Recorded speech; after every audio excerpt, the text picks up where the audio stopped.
Hola a todos, soy Aaron García y hoy os voy a hablar de la filosofía de segundo de bachillerato, la filosofía de Kant. Los temas que vamos a tratar son quién es Kant, los problemas que tiene el hombre y qué es la ciencia, y el giro copernicano. Empecemos. Kant era un filósofo del siglo XVIII, nació en Prusia, un siglo que se caracteriza por ser el siglo de la Ilustración, la corriente filosófica que defendía que el conocimiento humano era capaz de superar a la superstición. Kant buscó analizar lo que fue la metafísica, debido a que no llegaba a ninguna conclusión la metafísica, a diferencia de las demás ciencias como la biología, la física, que sí llegaban a conclusiones. La metafísica, cada autor decía una cosa distinta. Entonces Kant concluyó que la metafísica era imposible como ciencia, pero era una tendencia del ser humano, que ya veremos por qué acabó en esta conclusión. Vale, ¿qué es la ciencia? Para saber qué es la ciencia tenemos que tener claro los tipos de juicios que hay. Están los juicios analíticos, que son los juicios que el predicado está incluido en el sujeto, como por ejemplo, los morenos tienen la piel morena. Si ponemos los que tienen la piel morena son los morenos, el juicio analítico nos indica que efectivamente está el predicado en el sujeto. Luego están los juicios sintéticos, que son los que nos aportan conocimiento, a diferencia del anterior que no nos aportaba conocimiento ninguno. Por ejemplo, los morenos visten con gorros vistosos. Aquí nos aporta que si vemos al moreno, lo vemos con un gorro vistoso, nos indica cómo está, nos indica un nuevo conocimiento. Aunque también hay otros tipos de juicios. Por ejemplo, los empiristas defendían los juicios a priori, que significan previos a la experiencia o independientes de la experiencia. Y los racionalistas defendían los juicios a posteriori, los cuales eran los juicios posteriores a la experiencia. Kant, con toda esta información, concluyó que los juicios de la ciencia debían aumentar nuestro conocimiento, como eran los juicios a posteriori, pero debían ser a priori también. Entonces él desarrolló los juicios sintéticos a priori,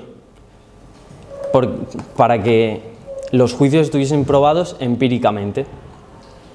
La ciencia se caracterizaba por ser un saber universal y necesario, que no admitía excepción alguna. Los juicios de la ciencia, ya que eran sintéticos y a priori, los que aportó Kant fueron, por muchos científicos, fueron aprobados. Vale. Y con esto llegamos al giro copernicano. Copérnico, todos sabemos quién es Copérnico, que fue quien afirmó que fue un error considerar que la Tierra estaba estática y que era el centro del universo.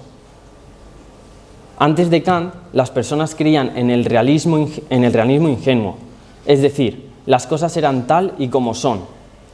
Por ejemplo, si yo veo un libro de color amarillo, era que el libro era amarillo, pero a lo mejor si lo ve un perro, el perro lo puede ver en una escala de grises. O si lo ve una mosca, puede ver colores que ni conocemos. Por eso realmente el libro no era amarillo, no es una característica del libro ser amarillo. No podemos conocer cómo es el libro, sino que conocemos cómo se nos presenta a nosotros, conocemos el fenómeno. ¿Vale? Y con esto llegamos, con esta hipótesis, Kant concluyó que para llegar al verdadero conocimiento necesitamos conocer el conocimiento trascendental, es decir, aportar nosotros parte del conocimiento con la experiencia, es decir, con el a priori, que era el conocimiento independiente, que no debías conocerlo, como por ejemplo, tú ves un coche, sabes que es un coche sin que ya hayas visto ese coche en concreto. En cambio, gracias a la posteriori, puedes saber que ese coche es un Volkswagen, es un Peugeot, y eso es el conocimiento trascendental. Es algo que incluye los conocimientos a priori y a posteriori. Y en conclusión, Kant fue un filósofo que aportó, que criticando a la metafísica y analizándola, concluyó en que no era una ciencia, pero que es normal que todos los seres humanos tendamos a ella cuando no podemos conocer el noúmeno de las cosas. Y bueno, eso es todo. Muchas gracias por escucharme.